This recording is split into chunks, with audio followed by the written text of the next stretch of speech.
everybody doing? I'm Krieg from Iron Up on Bleeding Hollow, and I wanted to initially say that despite all the flack that you may get from the community sometimes, I think we all appreciate the hard work that you put in to balancing it. My question specifically is about Warriors. Rage normalization has been a really contentious issue throughout the entire Cataclysm beta, and with that you've had Inner Rage. You recently changed that from a passive to a usable ability, and I was curious, what have your numbers said through the past weeks? Is that going to stay? Do you have more changes to come, or what's the outlook for it? I missed the ability you said changed from a passive to an active? Inner Rage. Oh, right. Yeah, so I mean, we came up with the Inner Rage early on before we had completely normalized the rage to the extent we did, trying to solve the problem of the warrior that gets, more rage than you can possibly spend. And a lot of warriors think that it may not be something they need. Interestingly enough, it looks like it might be a pretty cool decision for the protection warrior to decide when to turn Inner Rage on or off. If we get to the point where you just don't need it and we find that it's kind of a dead ability, then we'll do something else with it. But we want to make sure that's the case. We haven't seen a ton of raiding yet, or battlegrounds or really high-end stuff. Once we see players with crap loads of haste, it may change a little bit. Thank you. Strong feeling you need it for now as a possible escape valve for I have too much rage, I can't spend it all. And once we're sure that won't happen anymore, then maybe we change it. Thank you.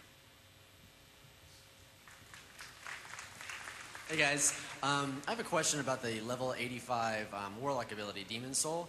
Right now it just feels like a trinket. I mean, a lot of the design which you guys are coming out with now is you're getting away from very passive, flat percentage damage increases and things like that.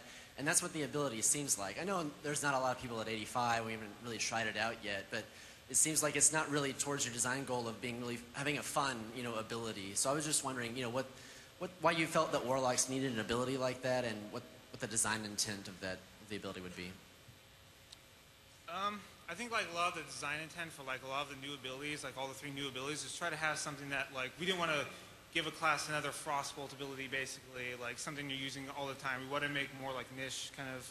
This is rare situations where I'd use this ability because players already have a lot of keybinds that they already have, So with that ability, the design intent of it was Warlocks really don't have very much a burst, kind of I'm going to power up arcane power, and that was the design intent of it. I think the balance between the different the imp version versus the Fell Hunter and stuff might not be the numbers might not be there yet, but yeah, that would be the design intent of that ability. And it's very difficult to design abilities for some of the classes we have now because what do you give Warlock? They pretty much almost have everything these days. Same with the Warrior, so that would be the answer. Okay. Thank you. Alright, I play evac on Lightbringer. I'm a rogue. I wanted to see, what are you guys doing with combat? Where's the future of that going? Because the damage right now is really, really low in live and on beta. Mutilate is way ahead. On an unrelated note, I wanted to thank you for the change you made from Hunger to Blood to Vendetta. That was amazing. But combat's extremely low. I mean, I'm sure you guys have seen the meters. Premonition put out some tests on the beta, 85 and 80. Combat's just really low. Mutilate's tearing it apart. And Subtlety was viable the first week of 4.0. I think you guys noticed a bug to Honor Among Thieves again, and you fixed that real quickly. So, where's combat? Combat could use some help right now. In fact, in the next beta build that's going out, there are a couple things that are particularly weak with combat. Their mastery stat right now is quite weak. That is being roughly quadrupled in power, which should make it a viable stat that compares with haste, expertise, other stats along those lines. Their passive damage, one of their passive specialization bonuses, is going up. The intent is very clearly to have combat right up there with Assassination. I'm glad you've been enjoying Assassination, but ultimately I think it's just a matter of numbers. The overall direction for the combat specialization is to have it be more about the macro level planning of syncing up your timers, managing Bandit's Guile in conjunction with trinkets and other abilities. Kind of like the way the Arcane Mage plays out relative to other mage specs, where the Arcane Mage doesn't have necessarily a complex rotation, but it's about what you're doing in the bigger picture of things, managing your resources at any given time. Thank you.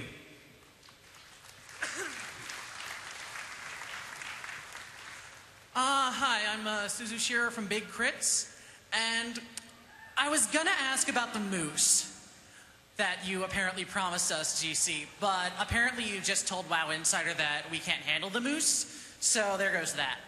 But, so anyways, I was gonna ask a priest question. First off, I really love what you've done with the holy tree. That's just about flawless right now. But, my actual question was about disc priests, specifically the Archangel Atonement spec that you've got where you can heal while smiting. I was mostly just wondering if you were happy with, I guess, the way that played right now and specifically like the numbers of it. Because like maybe I'm doing something wrong, but right now I'm like doing about the damage of a tank and about the healing, maybe a little more healing than a Shadow Priest. So, I mean, maybe that's where it should be. I know obviously it can't go too high, but yeah, I was just wondering if you liked how that was working right now, or if you want to do something with it in the future. I would say like I like how it works on beta. On live, it's not on live. On currently, it's not that compelling because every healer still has way too much mana regen. So healing through smite is actually very low throughput. But on live, where most healers are trying to be efficient, it's actually plays really well. And the goal with it was to try to do something different from the other healers we have by doing healing through damage. And I'm pretty happy how it turned out. All right. And tanks do respectable damage now, so that's... Yeah. All right, well, thank you. Keep up the good work.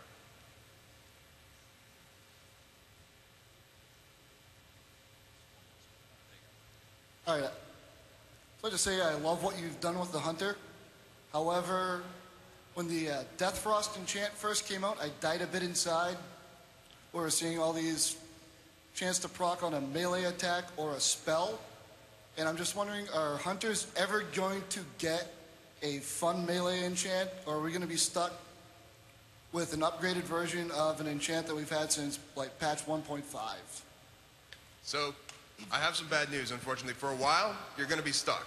But one of the things that we're looking at going forward is sort of evaluating the scopes, because those are pretty boring right now, to be frank, and we want to make the scopes cool and interesting. So if you do get one of those proc enchants coming along the line, that's going to be where it comes into the game. And it will be just yours, nobody else can use it, and it'll be that cool thing.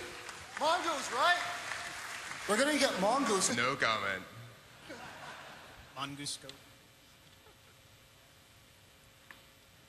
Hey, I've also got another Hunter question. It's just from a technical standpoint. We seem to be the only range class in the game that has a minimum range. This seems to come into effect quite a bit in our raids. It must be a bug. Where everybody in the raid, ICC, the first couple of bosses, everybody in the raid stack up on the boss at the max hit, at the edge of the hitbox. Except the Hunters, you stand about 5 feet back and die. If your raid liked you more, they'd save you. Right.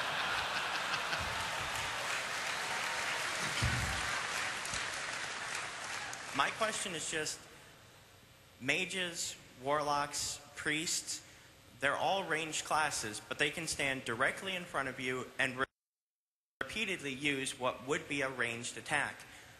Why have Hunters been singled out? Why are we not allowed to do the same thing with our bows or our guns? It makes no sense.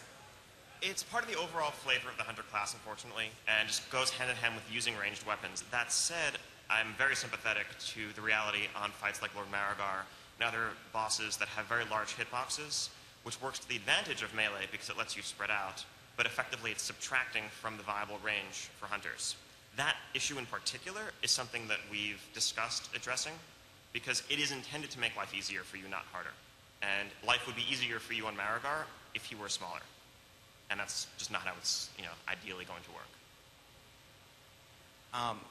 Is there going to be any form of or is there supposed to be any form of a balance for the fact that that is a negative to the way our class plays, is that we must be at that range or our DPS goes to pretty much nothing once you get into melee?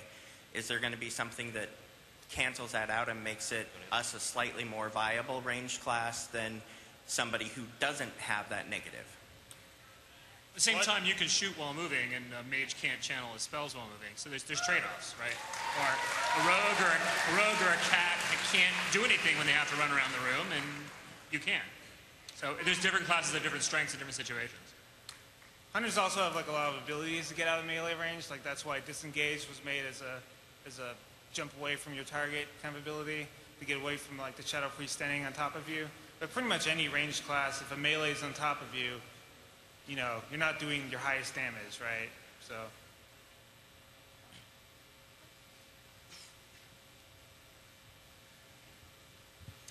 Hey guys, my question is about the Paladin. For a long time, you know, from vanilla to Wrath of the Lich King, we've had health mana bar.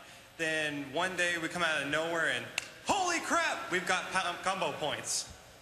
So the holy power bar. I mean, I like it, but where did this all come from?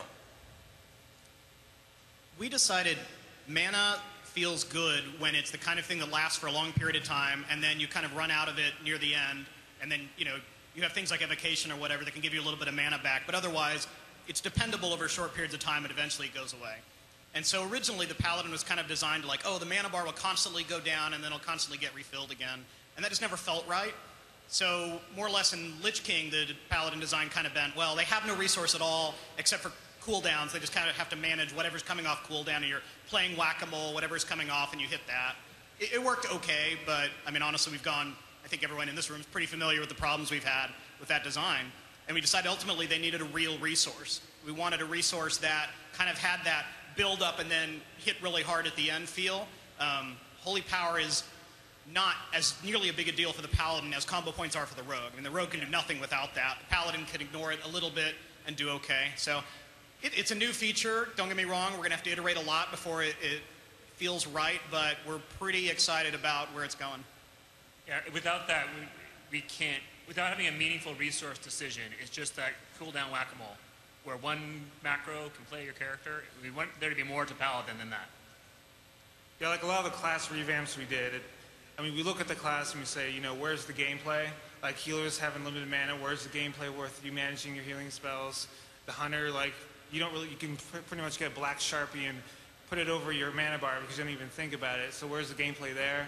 And it's the same, that was the same design intent for Holy Power, for Paladins, is to give them some gameplay with their resource. Thanks, guys.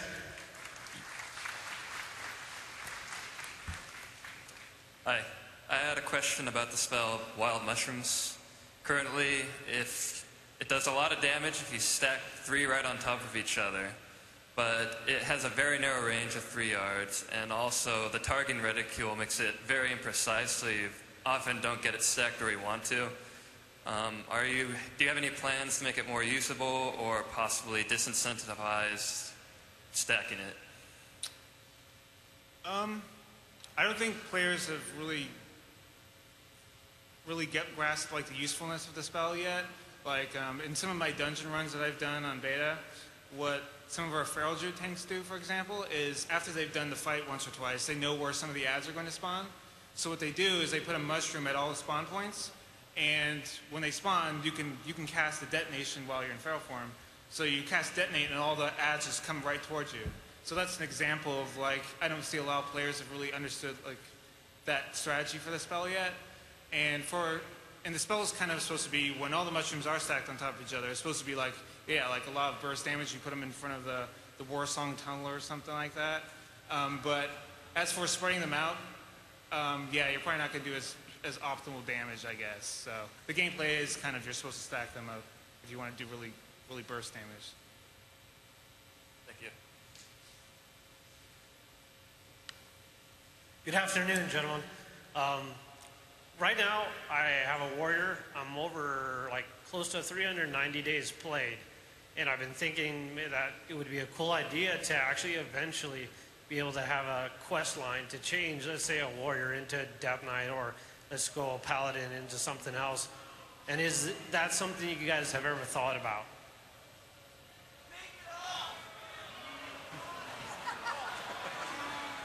So I get where you're going with that. The risk is that we don't want to give players